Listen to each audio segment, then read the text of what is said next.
नमस्कार दोस्तों, एक सवाल आपके मन में भी आता होगा कि भगवान दिखाई क्यों नहीं देते।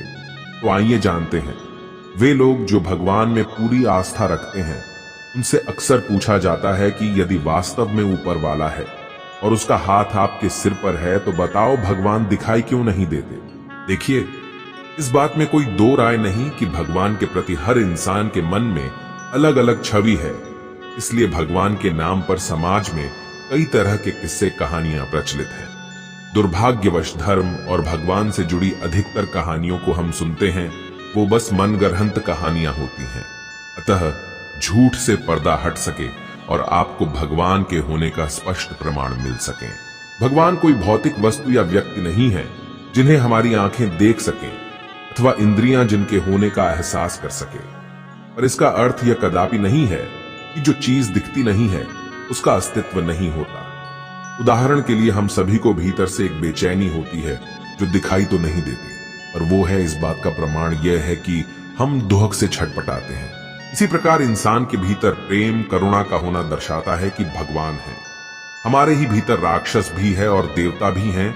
इस बात का प्रमाण यह है कि भीतर का आलस्य, लोभ, वासना हमें गलत कर्म करने के लिए प्रेरित करते हैं, और वही हमारे अंदर प्रेम, करुणा और सच्चाई के रूप में साक्षात भगवान भी हैं, जो हमें झूठ के सामने सर न झुकाने और अच्छा इंसान बनने की मिसाल देते हैं। इसलिए वे लोग बीढ़ी भूल करते हैं जो भगवान को अपने से बाहर का अवतार मानते हैं और समझते हैं कि भगवान कोई दिव्य शक्ति है नहीं, भगवान भीतर ही है।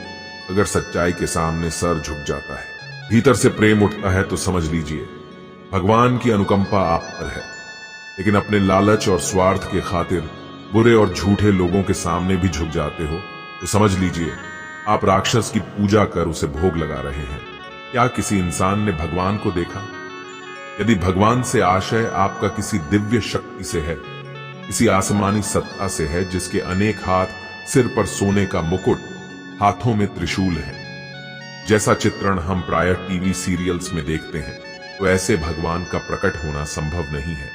भगवान से आशय उस व्यक्ति से है जो तुम्हें सच्चाई तक पहुंचने में मदद करे, जिसकी बातें सुनने से मन में शांति होती है, जो आपके भीतर के डर, लालच को कम करके आपको निडर जीवन जीने के लिए प्रेरित करे, जो आपके भीतर प्रेम और करुणा जागृत करे। समझ लीजिएगा वह व्यक्ति ही आपके लिए भगवान है। अब चूंकि यह सब कुछ मात्र एक गुरु ही कर सकता है, इसलिए गुरु को भारत ने भगवान से भी ऊंचा कहा है। तो अगर जीवन में मिल जाए ऐसा सच्चा गुरु जो आपको एक घटिया इंसान से बदलकर एक बेहतर सच्चा इंसान बना दे, तो समझ लीजिएगा वही आपके लिए साक्षात भगवान है। अब ऐसा गुरु ढूंढना थोड़ा मुश्किल जरूर है, लेकिन इरादा आपका सच्चा और नेक हो तो जरूर परमात्मा आपकी मदद करता है। सच्चा गुरु कौन है, जानेंगे अगले वीडियो में।